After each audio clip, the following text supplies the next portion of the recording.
everyone. Today we're going to quickly look at the guide to success for the Inference Investigation Unit.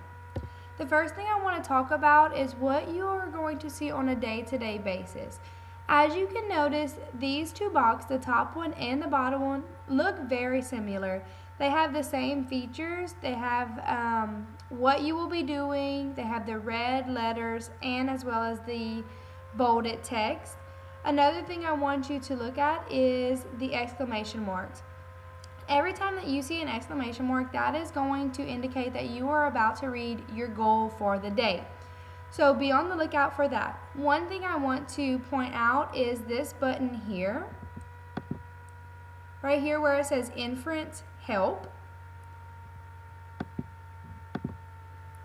Inference Help is going to be on days 2 to 5. And this button, if you need any additional help on any of the days where the guided practice is kind of slowing down and you're on your own, you can always click the button Inference Help and it will pop up on day 1, and you go to the bottom of the page and you will see this here.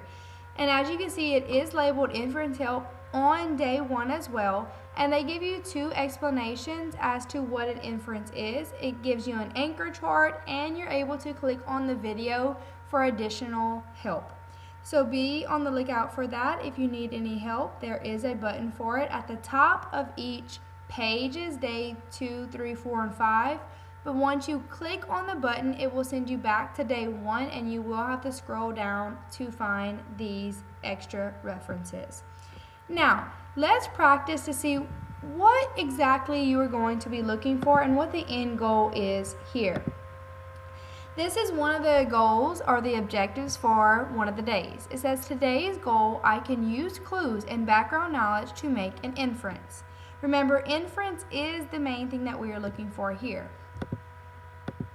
So what you're going to notice is these words, clues and background knowledge. Those are 2 important words that you must use in order to make an inference. So let's practice. Remember, your goal is I can use clues and background knowledge to make an inference. You see a plate here with some crumbs and maybe that looks like some chocolate chips.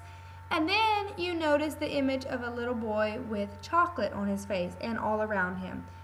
So what do you think is going on here? These are your clues. You have crumbs, chocolate chips, and chocolate around the mouth. So let's see.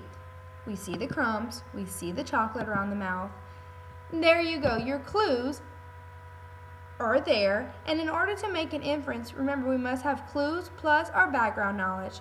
Well, we know if we have crumbs, we must have eaten something. If there's chocolate, then the food that we've eaten has to have chocolate in it.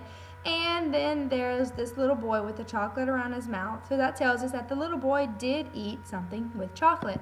So your background knowledge is people leave crumbs when they eat cookies. The chocolate can stay around someone's mouth after eating, and chocolate chips.